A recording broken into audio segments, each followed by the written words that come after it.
ఈరోజు ఆయుర్వేద చిట్కా ఏంటంటే, చాలామంది దగ్గు ఆయాసంతో ఇబ్బంది పడుతూ ఉంటారు కదా, ముఖ్యంగా శీతాకాలంలో. సో అలాంటి వాళ్ళకి కొంతమందికి గొంతులో కఫం చేరి, చెస్ట్లో కఫం చేరి చాలా ఇబ్బందిగా పడుతుంటారు. ఆ కఫం బయటికి రాకుండా ఇబ్బంది పడుతూ ఉంటారు.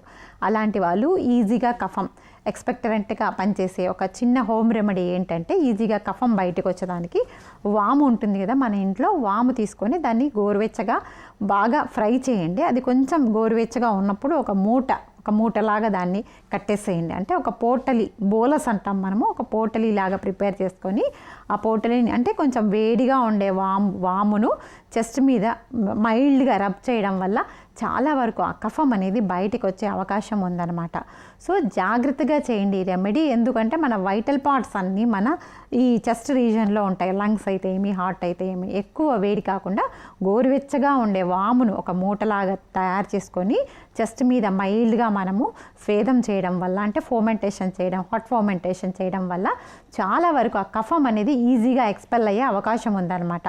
సో అవసరమైన వాళ్ళు తప్పకుండా ఈ చిట్కాను ఆచరించండి.